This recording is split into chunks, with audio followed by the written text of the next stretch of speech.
of really shitty things that he put in. Um, where where was it? Oh, well, here's one. This is from. This is not a. This is not a Trump. This is just the miscellaneous housekeeping of all the things we didn't talk about before we get to super chats. Did you see this? This is from the Financial Times. Syria to dismantle Assad era socialism, said foreign minister. Oh yeah, no, sure. Damascus wants to privatize state-run companies and secure sanctions relief. Yeah. It's just going to be a Turkish colony. Yeah. But just dismantle the Arab socialism. You know, we don't like socialism anymore. Yeah. Yeah. But again, that having to operate through like Islamists is a defeat for the American empire. Like, remember we were just talking about how their whole thing was about imposing liberal democracy on everyone. Yeah. You know. Oh, let's just be honest. That guy Al-Jilani is probably a CIA or Mossad agent, and always has been. Yes, of course. So of course. The fact that which is why I got kicked off Twitter for saying that somebody ought to kill him. No, he's probably been in a Mossad operative since day one. Yeah. Okay, I'm sure of that. Yeah, I agree. This was another one.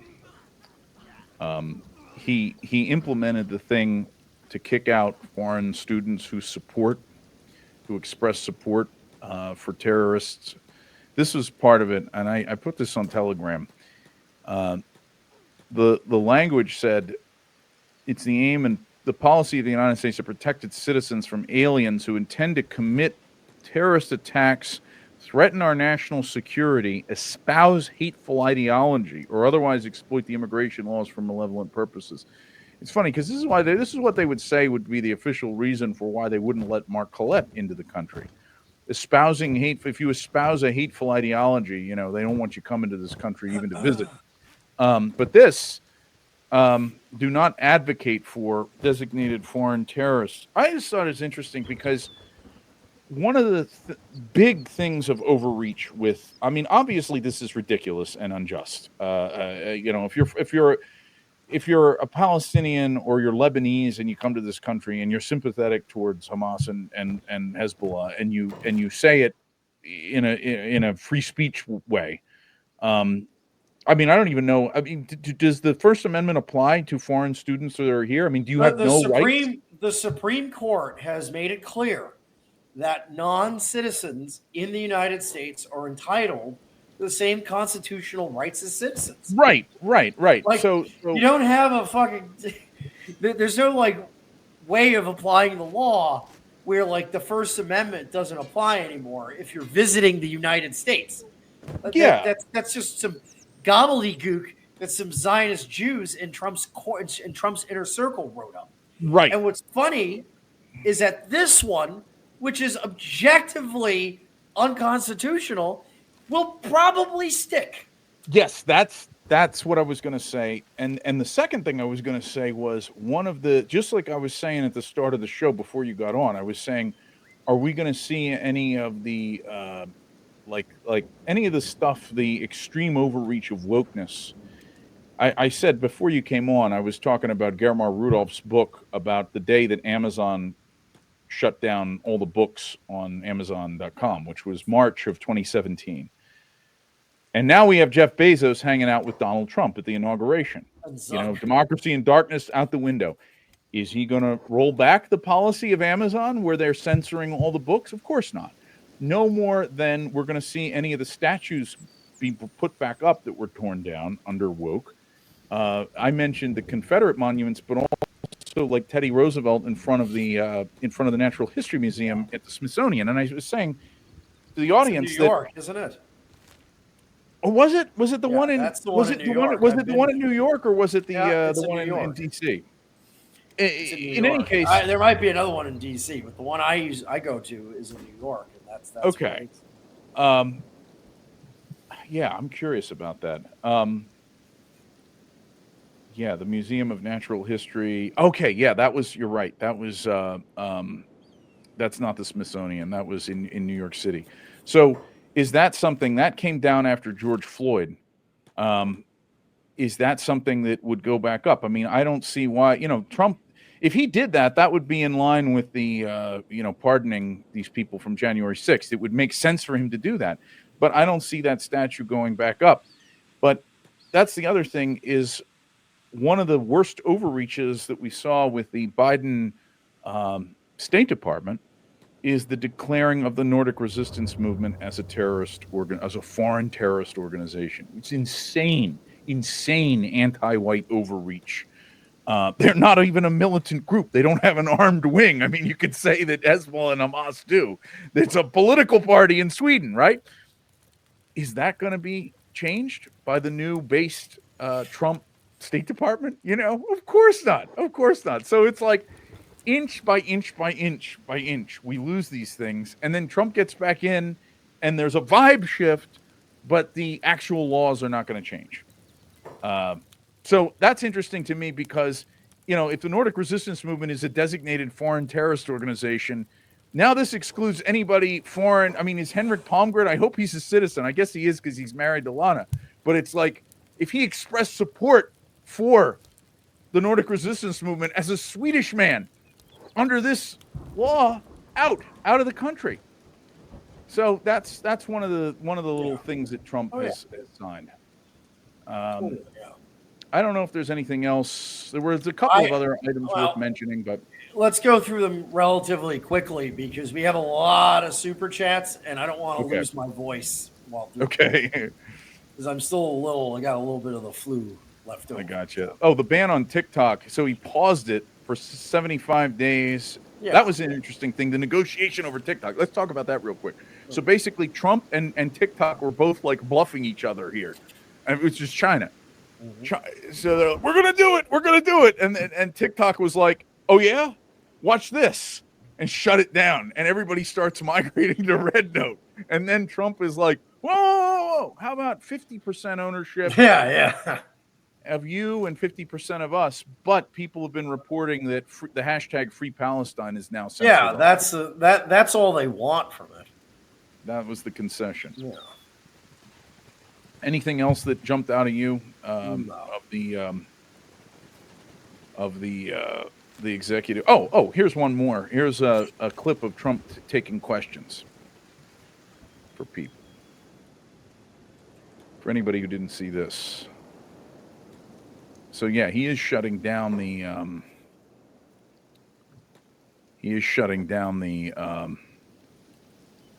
border, but yeah, he did that, declaring a national emergency on the southern border. He did that, I believe, on day one of his first administration.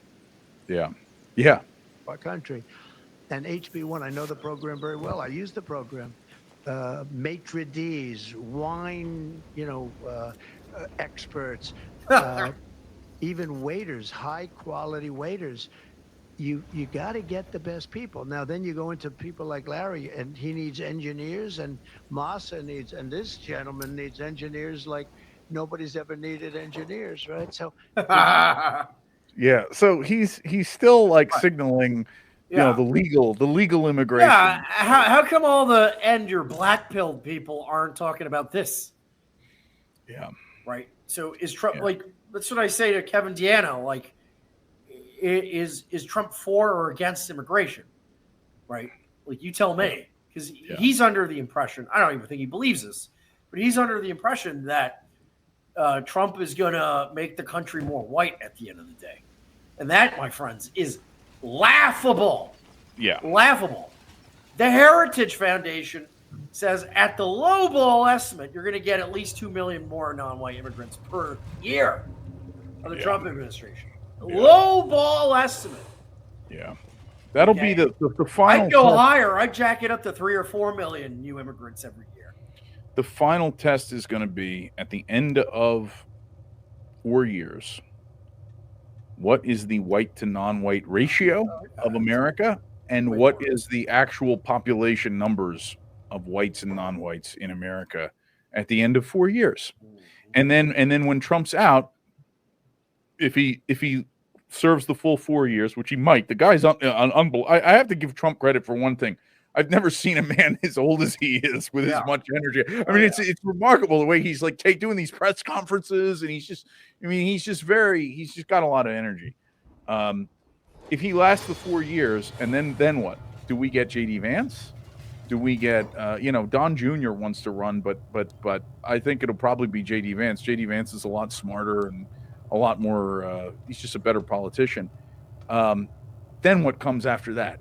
So again, this is like the poison pill. I mean, a friend of mine, a mutual friend of ours, used a very obscene analogy to describe like what you're getting with Trump, but it was very accurate as far as like,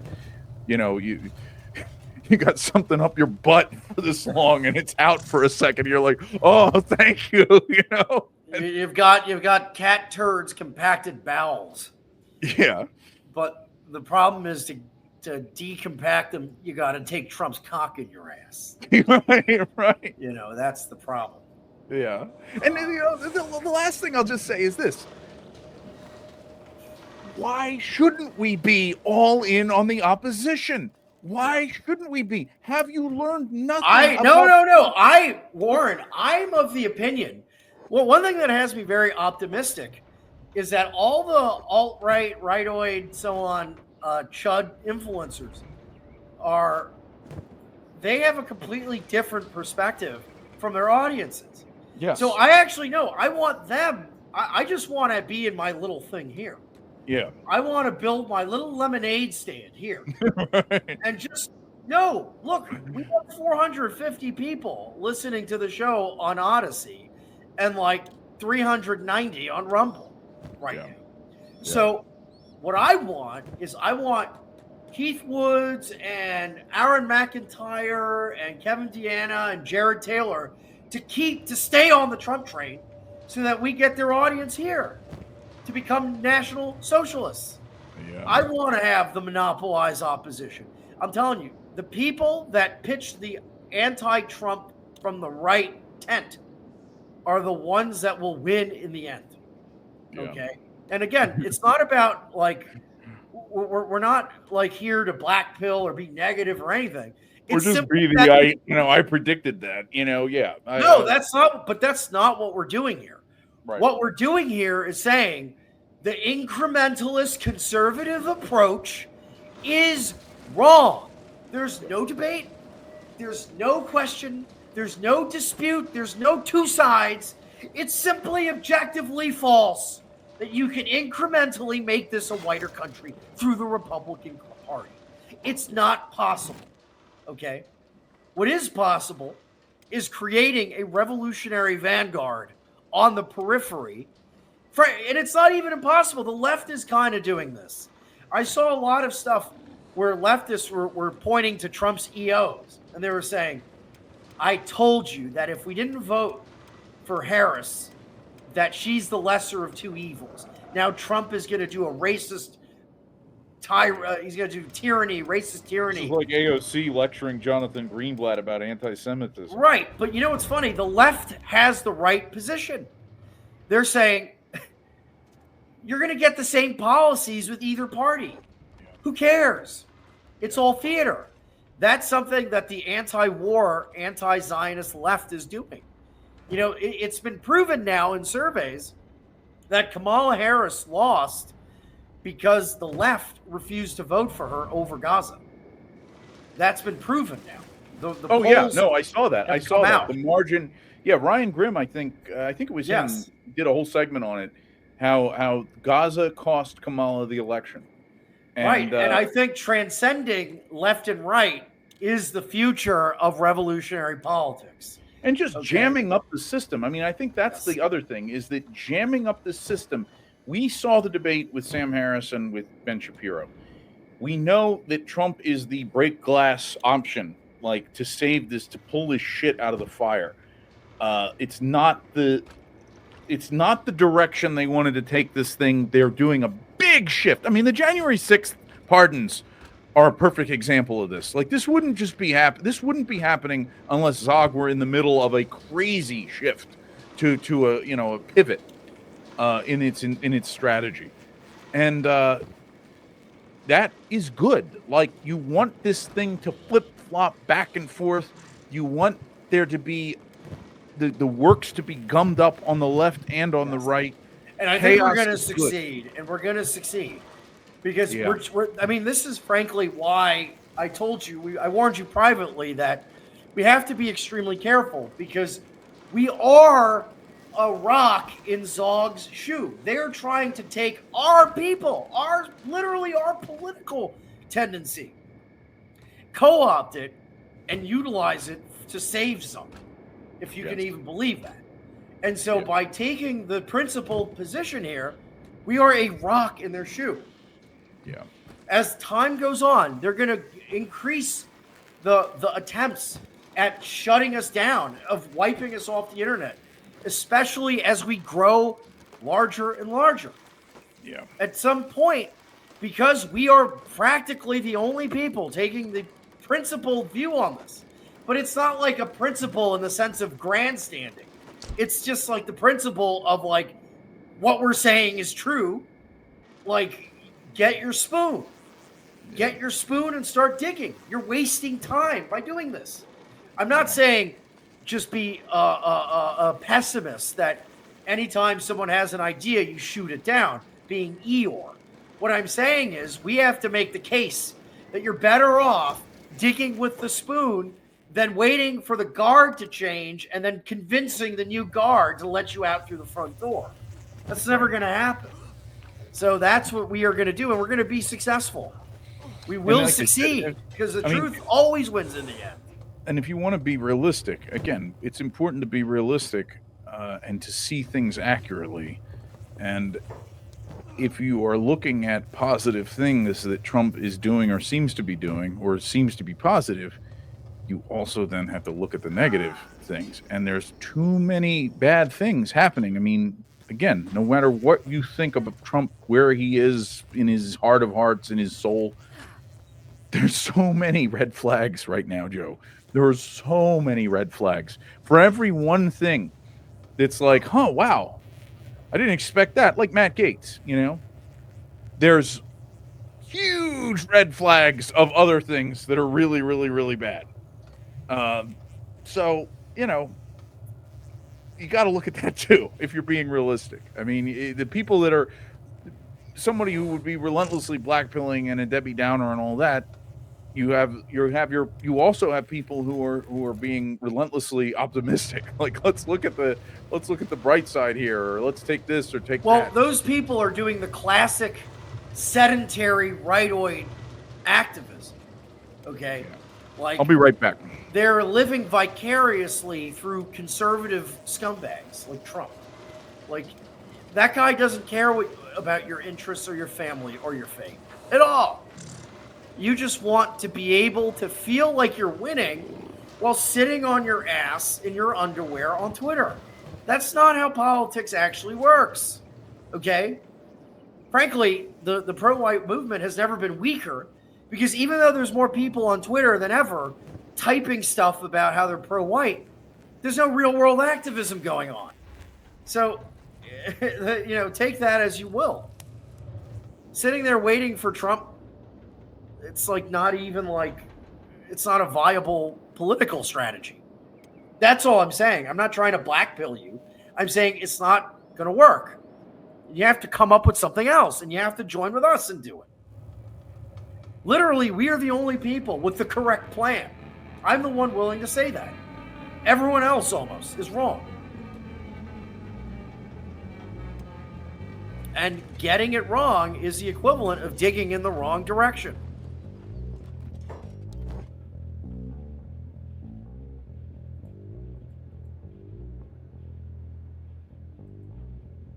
Oh, Warren left. Okay. So, I'm coming. Okay. All right. So, let's dive into super chats. All right. Yeah, this will be an interesting This will be an interesting 4 years for sure. All right, I will start with Odyssey tonight because we've had some very generous people over there. And also a reminder, guys, that things are going to be changing up with Stripe and Odyssey at the beginning of February. You don't need to do anything now. I'm waiting on a new update from Odyssey to tell us exactly how it's going to work. Entropy is fine, right? Entropy is fine. Entropy is great. Okay, a lot of everyone just use entropy in the future. Until we figure out what the hell is going on.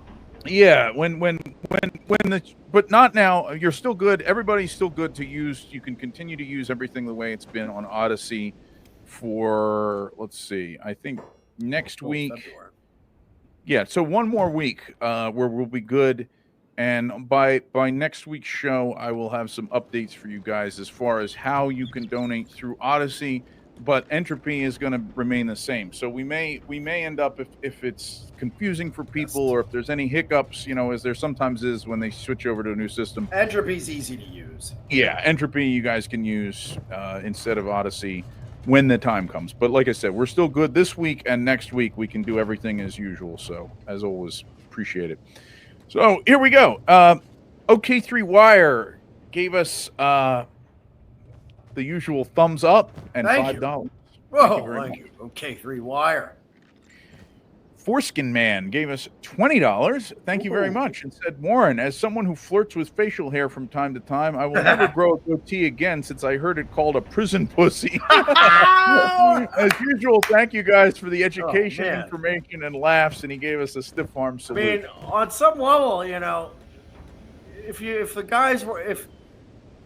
if the Prag's wearing a goatee, you're getting your balls tickled no matter what angle. So, I mean, I guess I can see it. Yeah. I was talking about this at the beginning of the show. Is that I'm not a beard guy. Like I look okay with a beard, but I get, you know what it is? It's all these fucking bug men these days. I went to a coffee shop. I went to a coffee shop. And it's a place that's kind of a lefty vibe. And it's a place, now it's West Virginia, but it's like a liberal town in West Virginia. And it's a coffee shop where I was getting a little bit of it's a place I used to go years ago, but it's a local coffee shop I used to get during the peak of the Trump, pushback against Trump. I was getting an Antifa vibe, like would-be Antifa from some of these people. And so I wasn't patronizing it. Coffee shops go. Yes, but now I went in there. This is the first time for you. I used to go to this place all the time. First time in like 10 years I've been in there, or 8 years.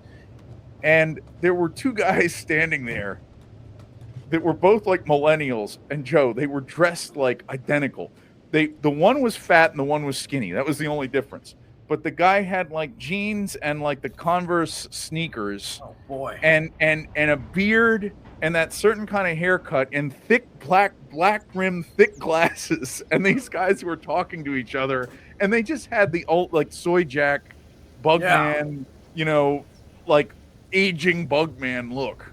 But they look so harmless. I mean, these are the types that a few years ago would have been like Nazis out of my coffee shop. Now they're just like But yeah, something about the beard with the glasses. Yeah, I can if I take like a month or something, I can grow a pretty good beard. But like, first of all, the way it looks while you're growing it always looks like shit. And the second thing is that I'm not a beard guy, right? Because I just associate, fairly or not, I personally associate beards with a certain type of lifestyle or person that is just not me. Yeah. Okay. Yeah. No, I know a lot of bearded guys who wear it well. Yeah. No, it can look good on some guys. It looks great on a lot of guys. It's just not me. I'm just not a beard guy. Yeah, and it's not like everyone. You can't tell someone from their beard, right? No, that's silly. But I'm just saying, like, at least there is like something. It's not the fault of wearing a beard. It's just that there's a lot of the types that have beards that fucking are just really gay and annoying. I'll be happy when it goes out again. Like I remember Yes, I agree. when the fasci cut was popular, but shortly before the alt-right, we saw that everywhere among like urban men, and then this thing started with beards and glasses and the big thick rim plastic glasses and beards with the fasci cut with the side, Yes, it's like high and tight. ironic. The beard is like ironic masculinity or Yeah, something. Or yeah. I will be so happy. It's such a ironic. feature of Yeah. the last couple of years, and I will be so happy when it's out and beards can go back to being just something that like actual rednecks, like had and stuff like that. Well, It's you know, again, the way the malleableness of fashion is incredible. Because when I was younger, any man with any kind of facial hair was just completely like boycotted by women, other than like a goatee. yeah, Now I don't see any guys with goatees anymore. yeah, I'm seeing guys with zoomers, especially with mustaches. yeah. The And Zup mustache thing is I see broads going like, oh my god, oh, mustaches are so hot. Shit, if you were back in the day, 15 years ago, and you had a mustache, women would call the police on you. yeah. That's It how used to be it'd be like the grossest thing ever for yeah, women. It's just yeah, like they're so malleable. It's just, you know, yeah. people do what they're told. No, but it's just the certain looks though are objectively like this when this look is gone, I will be very happy. Like when this, Oh yeah, oh yeah. look, glasses to suit your rugged look. Oh god. Oh, yeah. Anyway, okay. Brian is blessed. Gave us $5. Thank you very much. And he said, "Is my donation big enough for Stryker to open the show next week with this line? Hi, I'm Johnny Knoxville. Welcome to War Oh Strike." god. No. Oh. Well, how big is the donation? That was $5. No. Definitely not. Like I can tell you that. Hell no. Yeah. Yet we're gonna get a shopping cart with the Nazi cross on it, and ride it down a hill. Yeah. That's gonna be the future of War Strike. Oh yeah, Matt Walsh. Matt Walsh is the ultimate example of that. Oh beard god. and Oh god. Something about Matt Walsh has always made my skin crawl. There's something. I hate that guy. I can't quite put my finger on it, but something about him really just makes me sick. I don't know. Brian is blessed. Gave us another $5. Thank you, sir. And it said, in reference to my Angleton book recommendation last week, I wasn't trying to promote a narrative that obfuscates a Jewish role or claim he was behind everything. Well, you ticked off Stryker's tism on Angleton a little bit, but he says, FWIW, the book itself is quite hesitant to implicate him as the leading role in the MK Ultra scandal. My point more so was that Angleton appears to have been, and he gave us two more here, $5 a piece. Thank you, sir. He said, he appears to have been a crucial co-conspirator or co-operator geopolitically, aiding Zog before they took full institutional control. The narrative presented in the book is of a flawed individual. Just like in the movie The Order, he had a bad family life, who was corrupted by a single-minded approach to the anti-communist crusade. Of course, if there is better evidence to suggest Angleton was somehow blackmailed, that he did not have the independent decision-making ability or orthodox scholarship claims he had, or that he was manipulated by other actors, that's another story. The best book on this topic that I've read that was still not perfect, but had a lot of interesting threads and rabbit holes to go down, for leads, is a book called, it came out recently, it's called Poisoner in Chief, by Stephen Kinzer. It's about Sidney Gottlieb. Oh, yeah. And the MK Ultra. Oh, yeah. I highly recommend that book. On this Poisoner in Chief? Poisoner in Chief. Sidney Gottlieb. Wow. I've been reading a lot about MK Ultra because of my interest in the Boston mob and Whitey Bulger lately, because he was subjected to over 60. So was 60. Charlie Manson. Yeah. So were like a bunch of famous artists and musicians. Like that was, like I said, think about this in the context of Peter Thiel promoting psychedelic drugs to right wingers. Think of that, right? Yes. Think of that. Yeah. What do you want to do there? You want to create Crazy a sort people. of crazy people, but also you wanna want to the make crazy sure ones that crazier.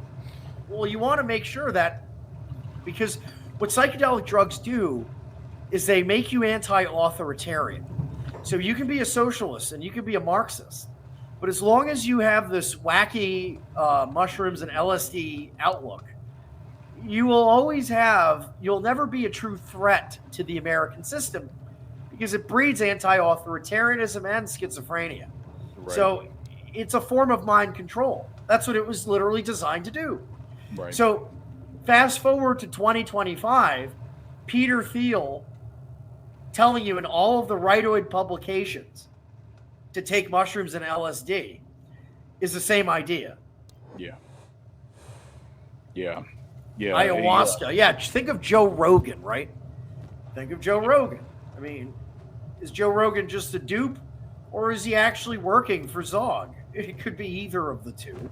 But either way, it's the same effect on the right wing, on the radical right wing, on white men in particular that are prone to become radicalized, that the 60s left had on whites who were hippies. I've been reading this book, Brutal, The Untold Story of My Life Inside Whitey Bulger's Irish Mob by Kevin Weeks, who was like his right-hand man. And it's a fascinating memoir, but like this guy, Whitey Bulger, he had over 60 major like doses of LSD in Alcatraz. He had never killed anyone before that. I don't know. Hadn't he? I don't know if he'd killed somebody before that. Well, he was a bank robber. He was a violent criminal, but I don't. Yeah, maybe he didn't kill anybody. But the point is, he woke up. He could only sleep a few hours at a time. The rest of his life, he would wake up with hallucinations, and he would wake up screaming with like gruesome hallucinations and stuff, which probably weren't helped by the fact that he was like killing and dismembering people. But it's just like what a. And then I was reading about that, and then I read about Gottlieb with that. And what was it called? Poisoner in Chief by Stephen Kinzer. I'll have to track that down. Yeah, I mean, this is what I tell people. Listen, a lot of people they can experiment with psychedelic. It's a 2019 book. Wow. Yeah. First of all, if you're going to take psychedelic drugs, go in there understanding that it's for fun. It's not some portal to another dimension or a spiritual thing. You take drugs for fun. Number one. Number two, if you have a history of mental illness in your family, don't even look at that stuff. Yeah. Because it will unlock something prematurely in your brain. Okay? I've seen it happen time and time again. And my God, if you do it more than a few times, you will suffer. Okay? I was just thinking the other day about the fact that Elon Musk has all of these very sensitive government obligations on his plate. And he's out there talking about how he takes ketamine every day. Like he's a regular user of Special K, which if you know anything about ketamine, that's the drug that comes out at like 8 a.m. at the rave. Like it's not medicine. It's not for depression. It's not medicine. It's a drug for fun that if you take it more than a few times will irreparably damage your brain. Okay. Yeah. And your organs. Okay. People that I had a friend that was, that did a lot of ketamine, and you get like kidney problems and shit. Like you get like bladder problems and stuff from it. No way. So, I mean, I don't know how these guys are doing that, but the fact that the person in charge of America's space program, SpaceX, which is the privatized NASA, is on ketamine all the time, should be like, I mean, it should disqualify him. Yeah. Poisoner in chief. Yeah, I'm gonna get a hold of that. That sounds really interesting. I mean, what fucked up evil shit? I'm telling you, the stuff that this country has done. A lot of people use the term MK Ultra. It's like a catch-all for everything. But like sometimes I think it gets obscured what exactly it was and what exactly it did, because it's like everything's MK Ultra, you know. Anyway, all right. We'll never know exactly what it was. We can just piece together theories based off documents we know of. But trust me, most of the documents are gone. Yeah. There's just a few that got through the cracks that people stole during when they broke into the FBI building and stuff. But for the most part, we're not going to know ever, probably, what the full extent of that was. Yeah, I remember reading years ago about the experiments that this guy, this Cameron, his name was, did in Canada as part of MK Ultra, where they were trying to. He had this theory. He was a psychiatrist, where you break people's personality down and then build it back up again. So if they have a problem, you break their person, and it was stuff. It's torture. It was torture. It was electroshock treatments.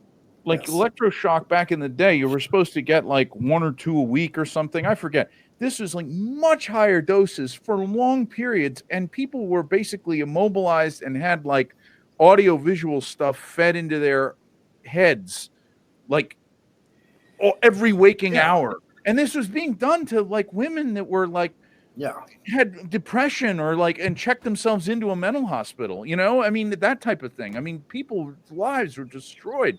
Really sick, evil, twisted stuff.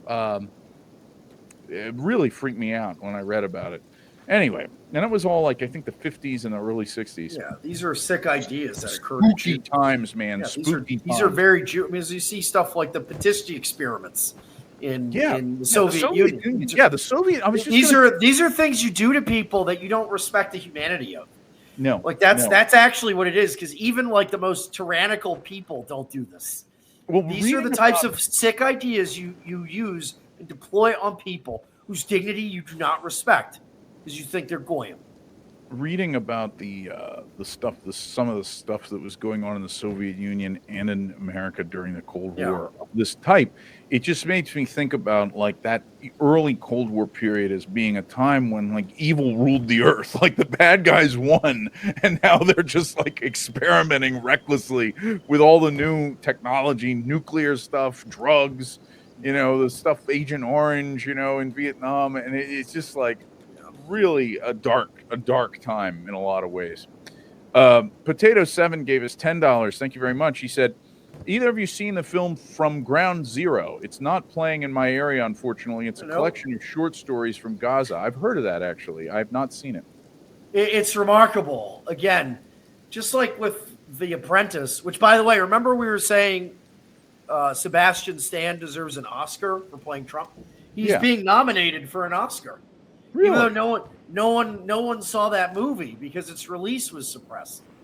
Well, that's true on steroids for the From Ground Zero movie about the Palestinians. You saw it? No, because in New York City, where you could go and watch a Romanian art film from 1948 if you want, playing in a theater, in New York City, there's literally one place in Manhattan that was playing it, and the tickets were sold out. So the Jews are going to shut this down until it comes out on video, on stream. Revealing stories from 22 Palestinian filmmakers living through war who capture their lives in Gaza amidst war. Wow. Yes, I want to see it. Michael Moore is presenting it, by the way. Yeah, he was the executive producer. It was directed by Rashid Marshawami. That looks interesting. Yeah, but no movie theater will pick this up. Wait a minute. Here's the trailer. Let me just see it real quick.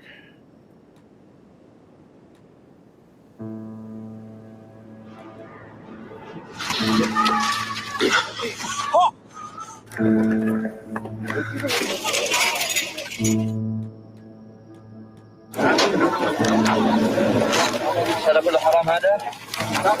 والله زي ما انت شايف اللي احنا نعمل كله على الارض قاعدين نلم فرن وبقرة بس عشان ناكل.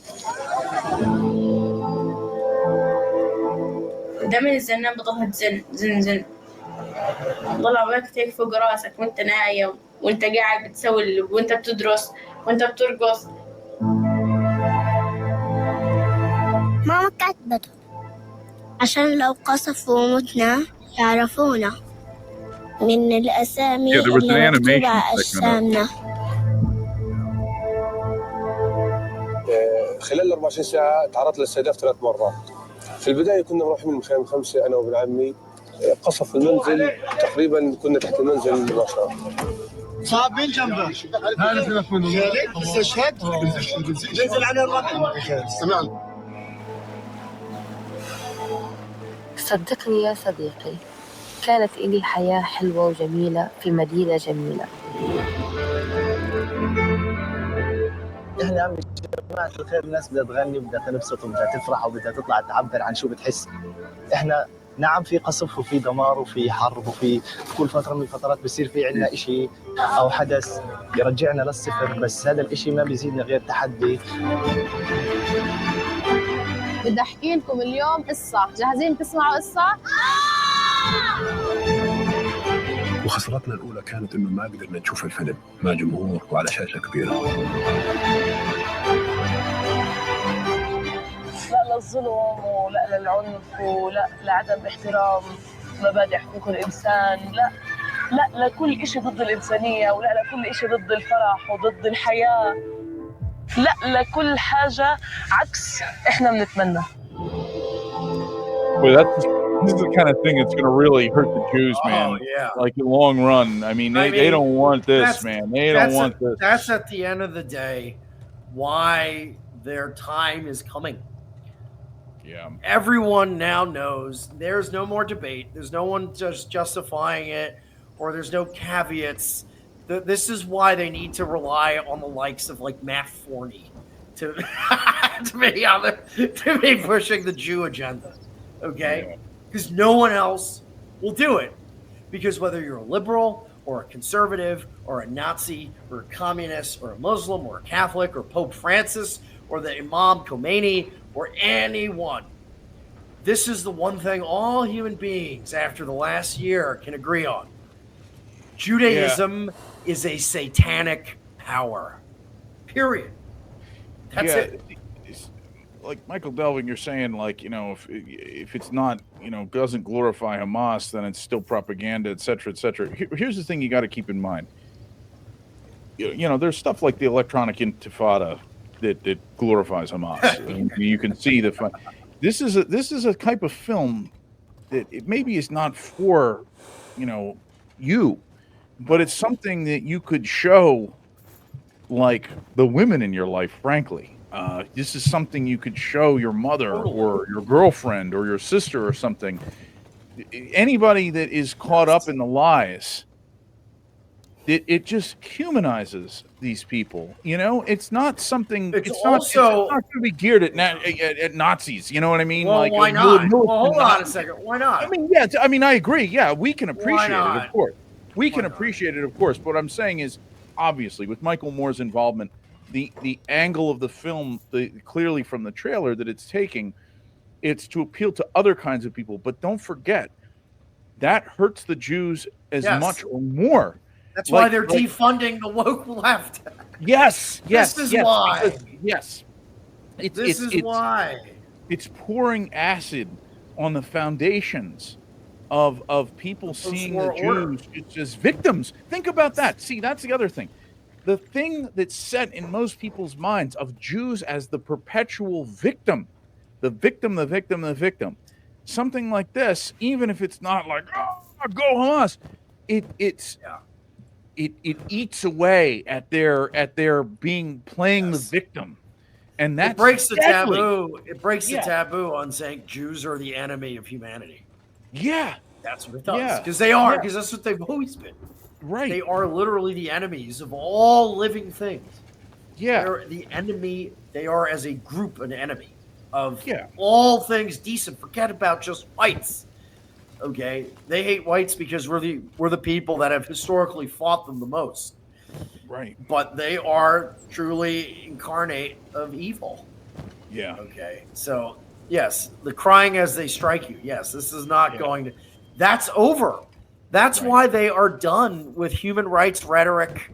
With, like I said, the moral collapse of liberalism means they have to come up with something else, which is like, yes, you got me.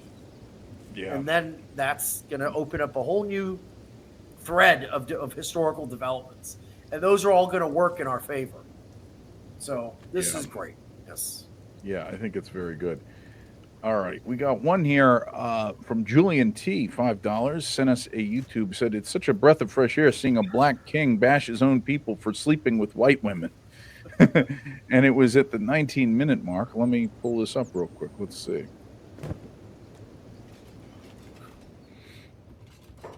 Uh-oh, his hat. This hat.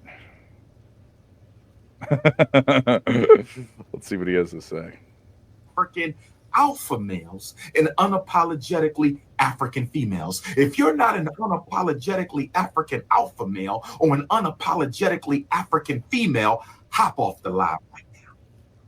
Hop off the live right now. You are a beta, a boot excuse having beta, trying to use the black woman as a scapegoat and trying to use the black woman as an excuse and trying to use the black woman as your distraction from why you in love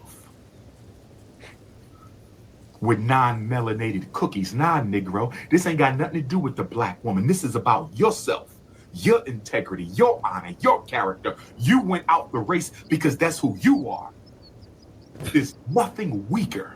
There's nothing more tender. There's nothing more soft. There's nothing more moist than a black man to say that if the black woman don't want me marrying white girls, she needs to stop me. That is weak. That is cowardly. That is beta male. That is not conduct becoming a king. That is not a Shango trait. That is not an Ogun quality. Ogun men and Shango men would never say, the fuck is that? On YouTube or TV or radio, they would never say. What cargo cult fucking Afrocentric shit is Urgun? This is some mumbo jumbo out of the jungle. But if it's discouraging miscegenation, then that's good. I will say, I wouldn't be surprised now that the BLM has had the plug pulled on it if we're going to see a resurgence, because think about it, the left, the same way there's natural forces at work again on the left, it's not an unnatural thing. Yes, I can imagine. Well, I said that I saw some black podcasts where the conversations were getting interesting.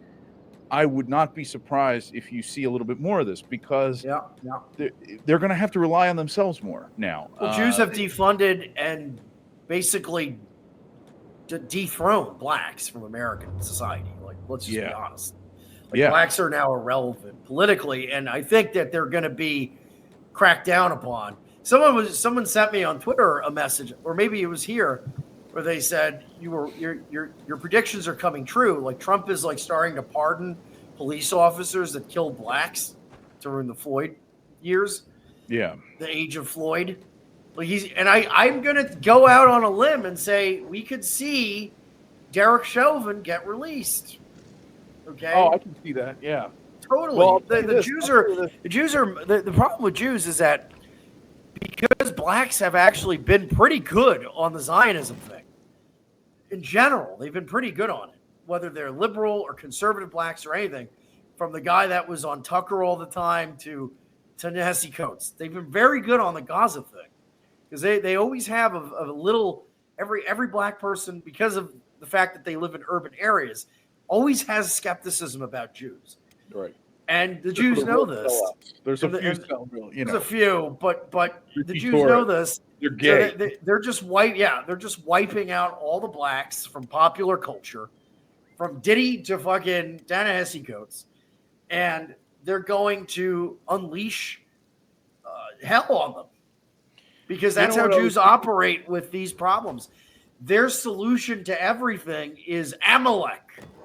Okay. Yeah. And so that's why when they walk up to us and they give us the N-word pass, I'm going to pass. I'm going to be like, nope, not taking it. Go fight your own battles. I was thinking, I actually thought the other day, because I haven't been to New York in a long time, I thought, New York City will probably be a good place to visit again soon for me, because I haven't wanted to visit during this whole period of like random blacks like pushing people in front of subways and shitting on the street. But we might have a Giuliani-ification again where they just come the fascist police come under Giuliani and just scoop them up off the sidewalk, throw them in the van, and you never see them again, like the good old days in the 90s. Who knows? But totally. That's coming back. Rand Guy gave us $100. Woo! Thank you, sir. Very generous. Rand Guy. Said, I remember your old idea of going through the published names of Holocaust victims to find people duplicated, fabricated, or living past World War II. Could new AI tools help with this? Searching documents for the 6 million names and compiling info could be increasingly affordable, a few $1,000s. That's a very no idea how that would work.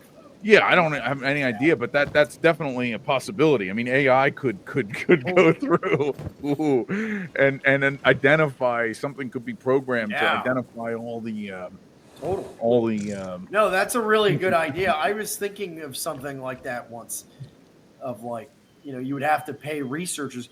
The problem is a lot of the Jews have different names. Right. Like, think of all the Jews in Israel that survived the Holocaust. They changed their names from their Polish names or their Russian names to like Hebrew names.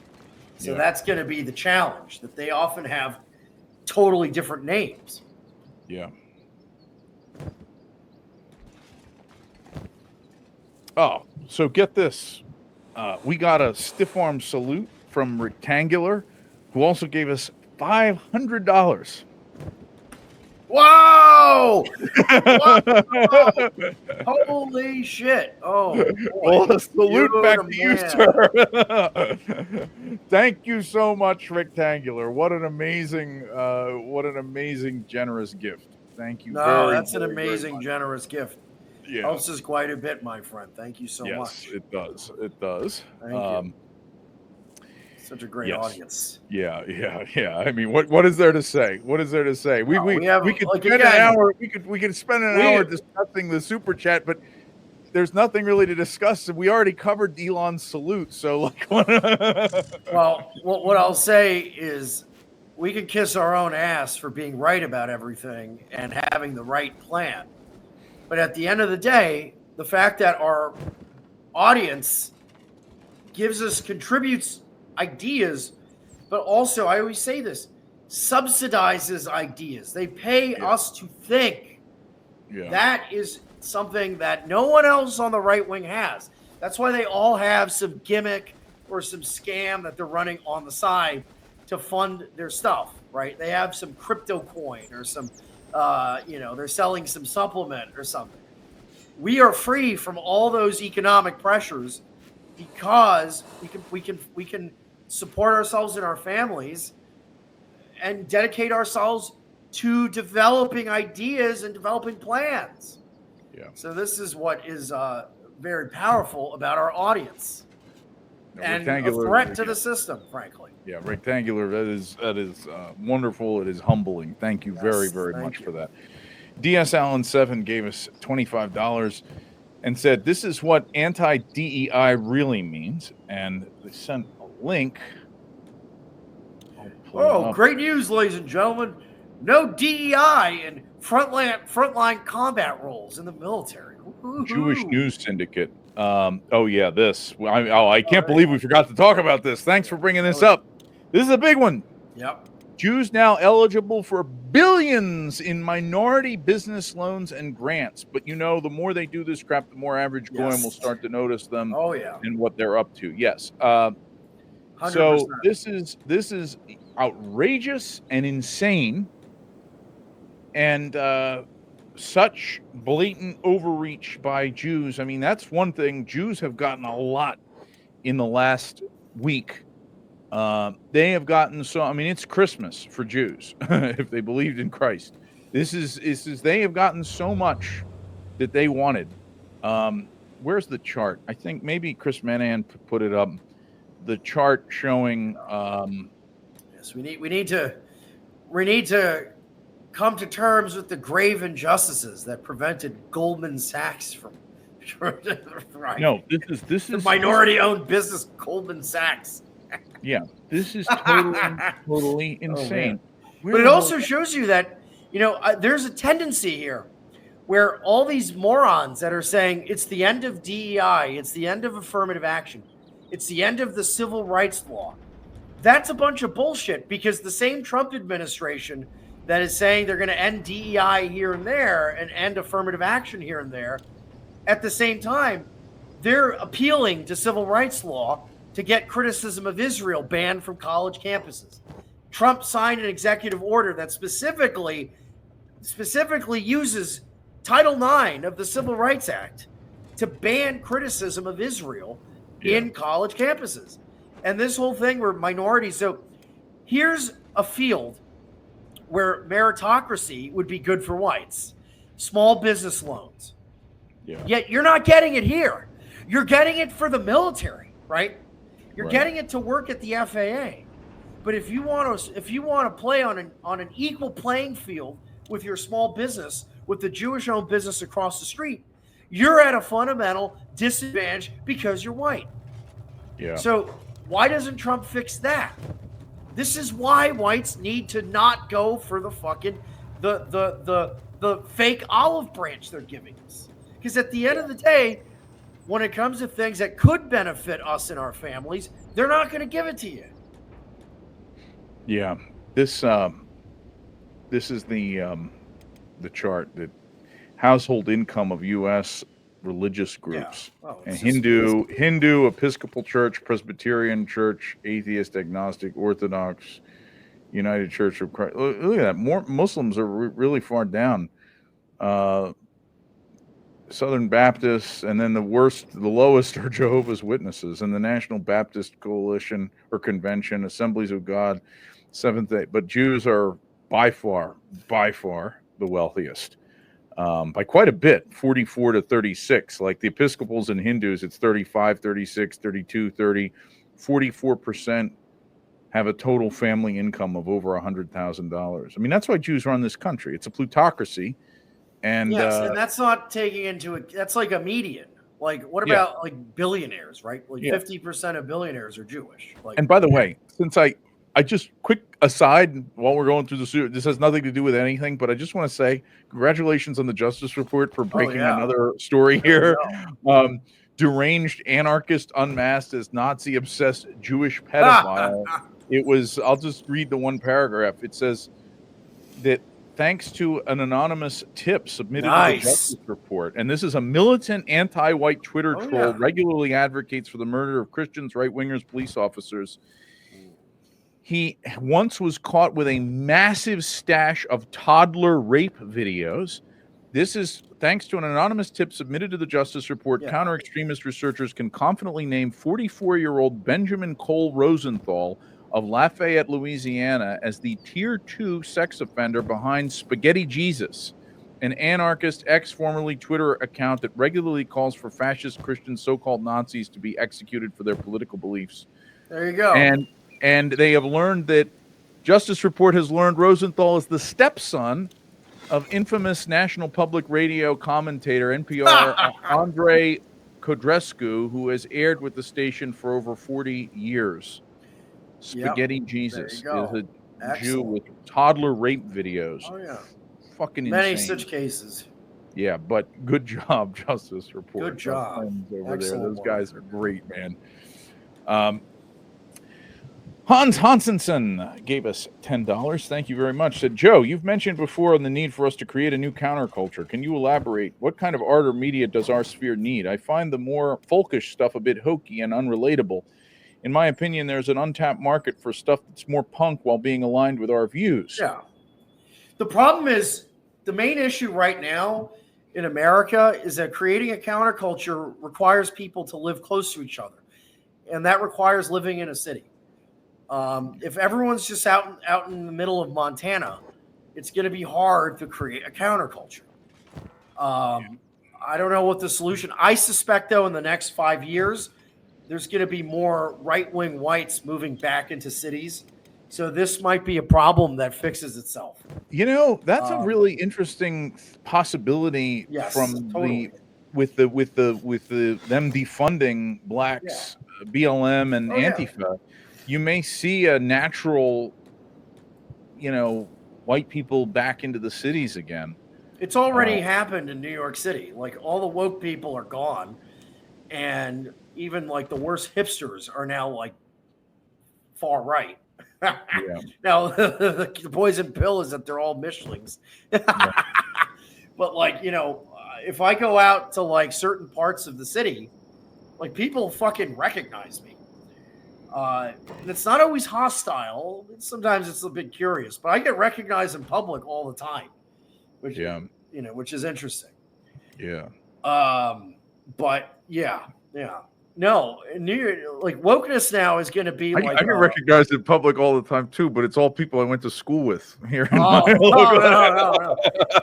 You know what's like funny? in a small town. You know what's funny though is that the height of my probably fame was when I was doing NJP, and I got recognized here and there, but it wasn't that common. Once in the last like year and a half, I've been recognized more than ever in public by random strangers all over the country. Yeah. Okay. So, but in New York City, I get recognized all the time, and I can sense that people sometimes are unsure if it's me, but I know that they know it's me. Right.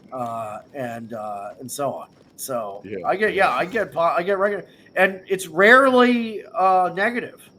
Yeah. It's rarely, there's once or twice where it was negative, but like generally speaking, it's not. People like what we're doing. Yeah. Well, we've been out together a couple of times when the one time I was recognized, then they recognized you, and then the other time it was in reverse, and it was like both times it was pretty cool. It was pretty neat. Oh yeah. Mycroft wins. Mycroft wins said should probably round that up a little. Unfortunately, I don't know what the number was at the time you were rounding it up, but get this: Mycroft Wins gave us $305. Whoa! Woo! Oh man, Mycroft, man, Mycroft. This is like Bob Barker, when you spin it and you get the dollar, on the wheel. Thank you so much. Thank you so much. Thank you. Again, everything said. Again, everyone is. We're able to dedicate ourselves to producing ideas and analysis thanks to our audience. Yeah. Were it not for that, it wouldn't be possible. No. I'd have to go drive a cab or something. Well, this is why, this is why, like I was saying before, all the people who are defending, who are really plan trusting right now, I was joking, are either getting paid to say it. Yeah. Or are trying to get paid to say it. Trying to get paid to say it. And I sent Joe a thing that Emily sent me. It was an article in GQ about this party of all these e-right like celebrities that because Emily follows the Red Scare girls, and they were there. But the funny anecdote about it, there was a dog shit anecdote I got to share with the audience. This party. It was in New York. That's Dasha from the Red Scare, and this Saint Bernard. Anyway, it was this big it was kind of like the Deplorable, right? Yeah. Steve Bannon and all these people. It was a black tie event, and anyway, like people like Captive Dreamer were there. Like there were all these, basically the entire Zionist right and the Twitter right was all there. Yeah. But there's also a lot of people like us that go to these things just because it's something to go to. Right. That's true. That's true. But at the end, the anecdote was this, which I thought was funny. It said, because a lot of these people are total scum. It said, One guest brought a massive Saint Bernard named, if I heard it right, Augustine. Augustine sat politely beneath his owner's table throughout the dinner as waiters serving bowls of butternut squash soup carefully stepped over his tail and guests thoughtlessly stomped on it. In both cases, Augustine remained still, but he must have been offered some of the human's culinary delights because a few hours later he delivered a round of explosive diarrhea directly into the carpeted portion of the ballroom floor. Yeah, Some partygoers speculated that a person had done it. I did not witness the event itself, so perhaps Augustine was falsely blamed. In any case, the partygoers partied on, maneuvering around the Watergate employees, scrubbing away on their hands and knees, everyone trying to ignore the long, lingering smell. I think Patrick Casey was at this too. What's funny is Emily follows a lot of these people on Twitter, and she said that several of them were saying that the party, there was a smell of shit at the party. Yeah, I mean, I know a lot of these people. I'm not going to go into detail, but I know a lot of these people. Yeah, but what I'm saying they can be fun to hang out with and stuff, but like there's a lot of money in the MAGA Zionist. Yeah, there's a lot of money. Here's the thing, though. The people at the top that are hosting it are MAGA Zionists, but the people that go to these things are not. They're just trying to get like some funding for their project. It's like frankly, it's a lot like American Renaissance, where you have the leadership is of a certain persuasion, but the people that attend, a lot of them are radicals. It's a lot like that. That's the dynamic. It's not as controlled as you think, though. Right, but my point is just that the money is flowing. Oh, Peter Thiel through this, and Andreessen are spending probably close to $1 billion to create a counterculture. My idea. To create a counterculture in New York City. That's how you build power. And that's why, and that's what I'm saying this in reference to particularly some of our bigger donors here, like Mycroft Winds and Rectangular. Like you guys are allowing something to exist here that is independent of this. So Joe and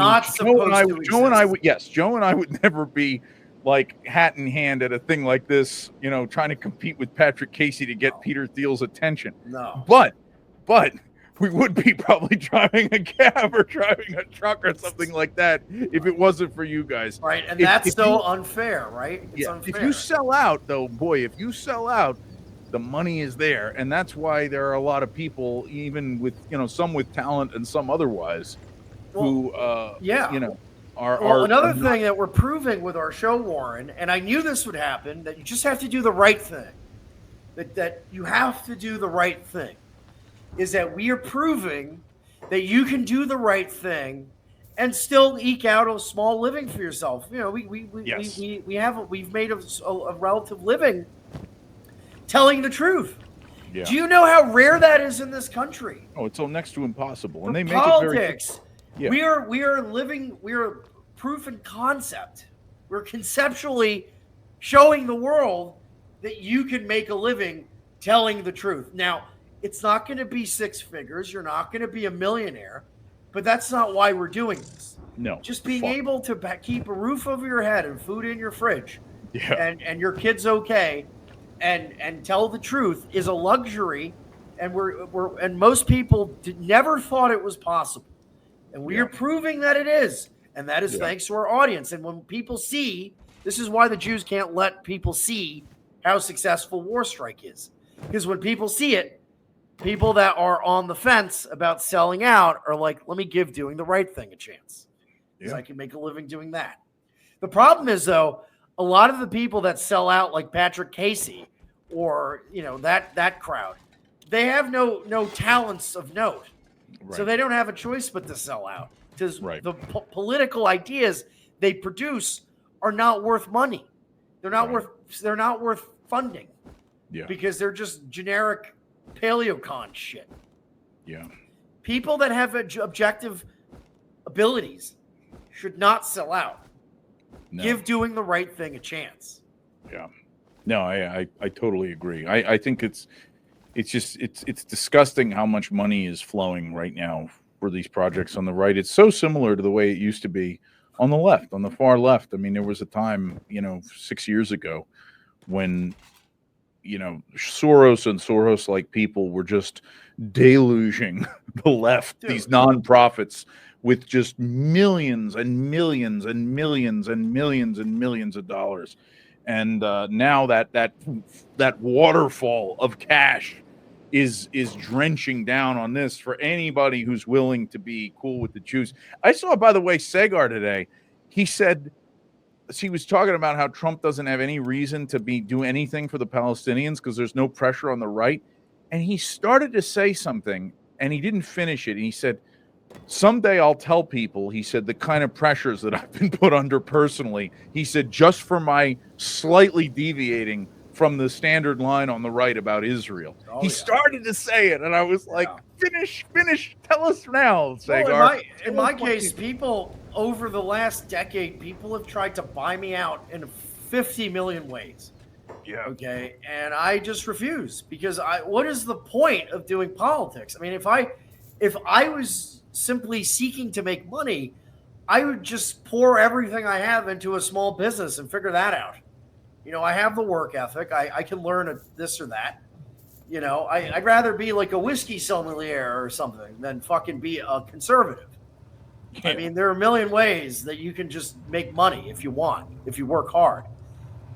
So when people have tried to buy me out, making Faustian bargains or, from back in the Daily Stormer time, they've tried to buy me out. Yeah. No, I know. And I'm not going to do it. I'm not going to do it. It's not going to happen because, frankly, if we're not doing this work, Warren, literally no one else is going to do it. I mean, literally, nobody else in this country of 350 million is going to do the type of work we're doing. And it is the most important work. Yeah. Okay? If we sell out, they win. They win. Yeah. No, I was thinking that too. It's just... Yeah, without, I mean, enough of this, but again, thank you so much. But that's how, you're keeping, that's what I'm saying to our friend there, Mycroft Wins. You are keeping something alive on the right that is independent of that Peter Thiel, river of money that they're all trying to get, all those bottom feeders are trying to get in on. And something has to be kept independent. It really does. Justice Leaguer gave us $10. Thank you very much. He said Romanian actor Sebastian Stan is getting an Oscar nomination for his portrayal of Trump in The Apprentice. I hope he wins. Yes, he should. It's great because it's going to raise the profile of this movie. Yeah, it really... it's criminal how no one has seen this. Criminal. Yes, it's an amazing film. It's an amazing film. It's up there with it's one of the best biopics I've seen. Up there with the Steve Jobs movie, not the one with Ashton Kutcher, the other one. Well, I will say it actually, to me, it's. I got to be honest. I think it's the best film I've seen. Yeah.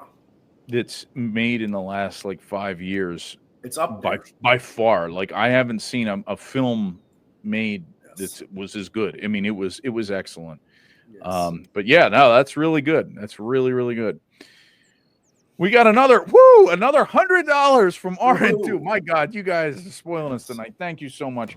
RN2 said, smokes for Stryker, beer for Warren. Sorry for not having donated in a while. I became depressed and disillusioned with everything over the holidays and stopped paying much attention to the news. But I've been re-energized by the prospect of all of Trump's cons unraveling in front of rightoids' faces. Oh, well, thank you. I'm glad you're feeling better. I'll just say this. There's back to the Count of Monte Cristo. When the priest digs for 7 years and realizes he's been digging in the wrong direction. You can take that and get depressed and be like, oh, I give up. Or you can just be like, well, got to start digging in the other direction. Yeah. That's how you do it. Yeah. You got it. This world is for those who fight. The famous Hitler quote, generically, I'll just put it out there. Yeah. Okay. You're not owed existence. And there is no reason to be depressed about anything. The second you're depressed and you give up, you've lost. Yeah. And also, remember Roy Cohn in The Apprentice. Now we're talking about it. What was one of Roy Cohn's rules that is actually one of the secrets to how Jews are so powerful? Never admit defeat. Yeah. Never admit defeat.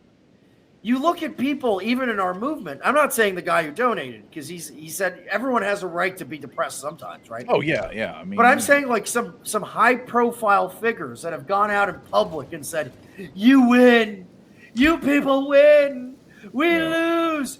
Their rule is always admit defeat. That seems to be the rightoid fucking philosophy. Yeah. Always admit defeat. Well, that's why. Why do you think I like Captain Ahab? Even though he was crazy, he went down stabbing the whale to the end. But here's the thing, though. You know what? You have to be a little crazy to take up any of these struggles. Yes. You have to be a little crazy, like Don Quixote. You have to be Don Quixote. Yeah. If you're going to fight a world of injustice, you have to do it. True. It's true. But yeah, thank you so much for that. And to your point there, RN2, I agree with you. I have to say, you know, I'm thinking back, like, you know, talking about that Guillermo Rudolph book of March 2017 when Amazon got yanked, and then I was discussing with some friends of mine earlier today. I was sort of reminiscing about when I was still living in Pittsburgh, and I was kind of exploring the possibility of the MAGA thing. Like, is there some way that I can use this, you know, to at least meet local people, talk to people? I actually published a zine at the time. We published a couple of issues that was like aimed at that, what Steve Bannon calls the populist nationalist ideology. It wasn't explicitly NS, but it was just stopped short of it. And I was moving in those circles, and I remember thinking, where do we go from here? And I remember the final moment when I gave up was, of course, that one Republican meeting I went to where they were worshiping the Indian I've talked about many times. But there was another thing. It was the State of the Union address. I think it was the beginning of 2019 when when they all sang happy birthday to that Holocaust survivor. And I watched that State of the Union on the TV, and I just thought, okay, this is the most cartoonishly Jew-friendly administration ever in our entire country's history. And I thought, there's no way that this thing can be salvaged. The Republican Party or the MAGA movement, there's nothing. But it took 2 years. I mean, I had my doubts, but it took 2 years, I think, before the movement as a whole, our movement, pro-whites, really threw in the towel and said, it's over. Like, this is shit. Trump sucks. I remember Jazz Hands was defending Trump for real long. And then, man, at a certain point, he went hard in the other direction. Hard. I remember we had a big fight in private over it. Yeah. It wasn't just him. It was everyone, actually. Everybody. Well, it was divided. I have to say, I'm very encouraged by even mainstream people, anyone who's not like you call an esoteric Trumpist. But even among a lot of mainstream, like normal voters, let alone white nationalists, the suspicion, the sort of skepticism with Trump and this new administration and with the Republican Party, I'm very encouraged by it. And I'm especially encouraged by what you said about how the people that are out there saying, like, well, Trump's still good, and their audiences are attacking them. Their audiences attack them. The people know better. Yes. The people know better than the political analysts. Yeah, I was dreading like 2 more years of having to have this like civil war on the right over, do we trust the political plan or not? The political analysts have a position to the Trumpist compared to their audience. Because if you take our position, other social media influencers will stop promoting you. And so their fear is like, if I take a hard line against Trump, I'm not going to get retweeted by this guy or this guy like I do. That's their logic. The problem is, my argument is that you don't fucking need them. You don't need them. You don't need the QAnon influence to retweet you. You don't need the 100,000 strong Steve Bannon Telegram channel retelegramming your posts, because guess what? Those guys are not actually that influential. They're just using bots to scam people into thinking they are. Yeah. So that's something to keep in mind. Like, our audience is 100% real and organic. Right. The people posting Trump copes are just astroturfed. Yeah. Okay. So I'll be right back. Okay. Okay, well, I don't mind reading the next one, Justice League, because this is of no interest to Stryker whatsoever. He gave us $10. Thank you very much. And he said, Warren, not all of the Disney characters named Ursula have been bad. Ursula Stanhope, the heroic damsel in Disney's 1997 George of the Jungle film adaptation of the 60s cartoon, is a good character. For many reasons, I think the name Ursula withstands the Sea Witch character in The Little Mermaid. Very esoteric, very obscure Disney trivia knowledge there, Justice Leaker. But you are this guy, if anybody has seen this guy's art, like, I consider myself an artist. I'm a pretty good artist. This guy is amazing. He's a professional. So it's his business to know about these things. And that is, I always appreciate discussing it. And yeah, I think the name Ursula is a beautiful name. I think it's a beautiful name. And it will always, for me, have a positive connotation with Ursula Haverbeck.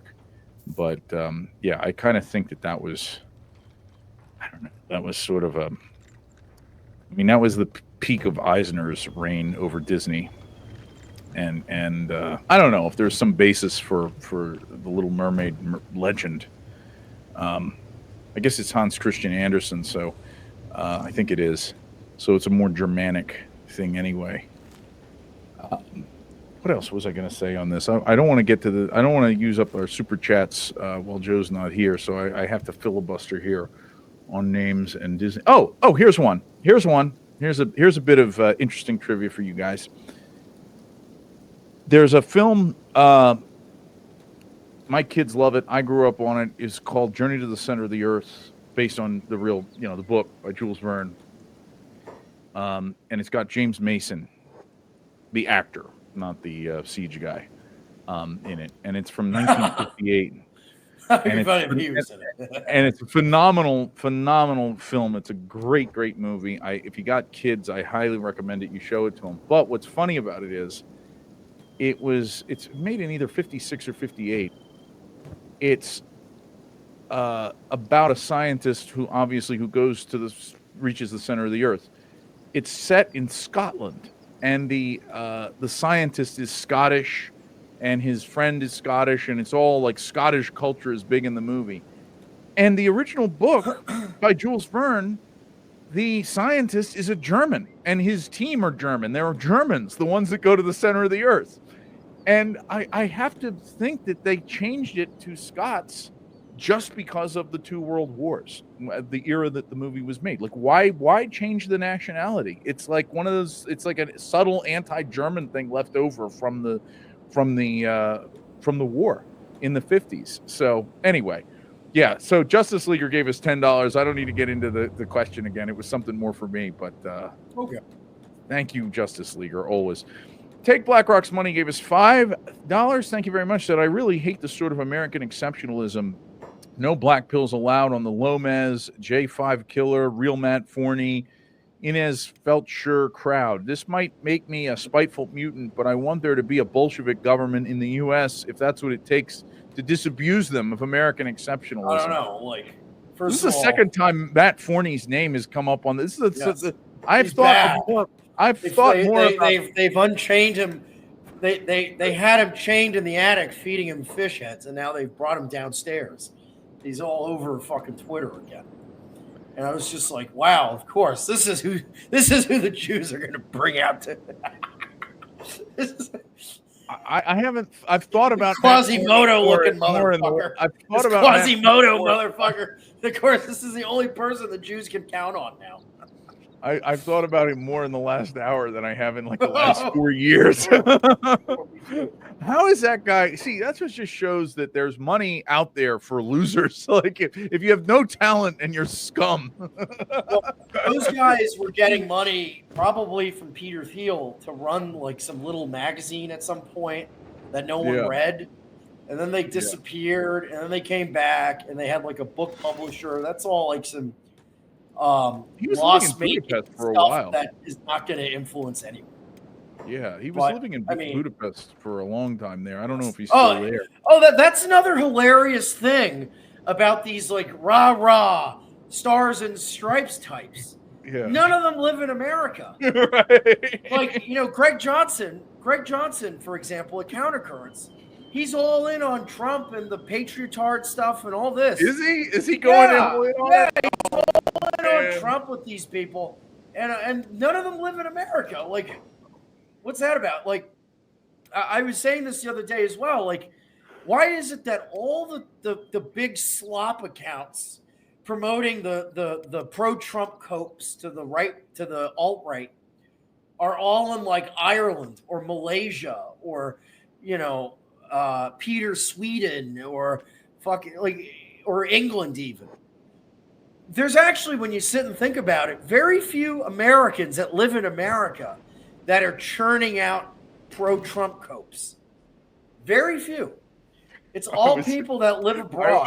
I was gently dancing with Mark Collette privately there, and I told him no more foreigners telling us. I'm like, you gotta live here to know. I was like, you have no idea how bad the United States actually is. No, like all these foreigners that think I was like on it. I was giving him the anti-foreigner speech. I was like getting very like American jingoistic, but not in a like pro-America. Like, you have no idea how America, the ways in which America sucks. I've been to England now, and I can say they're spoiled over there. Like, they don't realize how disintegrated and hellish the social structure and the economic structure here is. They don't have any idea. Well, my whole thing, or a lot of like MAGA fans, like MAGA posters, are from Canada or from Brazil or shit like that. You'll notice that a lot of these people are not American or from America, which is some food for thought. Yeah. Most American WNs, I mean, even Nick Fuentes, okay, they didn't pay him. He wasn't invited to the MAGA ball in New York City, right? They have really put a cordon. I'll admit it. Again, sometimes you say to me that I'm doing something out of personal feelings. I have no good personal feelings for Nick Fuentes, but I can admit when the whatever force I said was making he wasn't whatever going to end force. up endorsing Trump, and I was right about that. And you Okay, said for sure you would end up endorsing Trump. So I you're also, right 99% of the time, but the 1% when you're wrong, I'm right. But where you get it wrong though is that he didn't endorse Trump because they did an A/B test and they picked the Baptists over the fake trad Catholics. That's why they didn't pay him. They don't want him in their thing. I did say. I mean, and I saw it.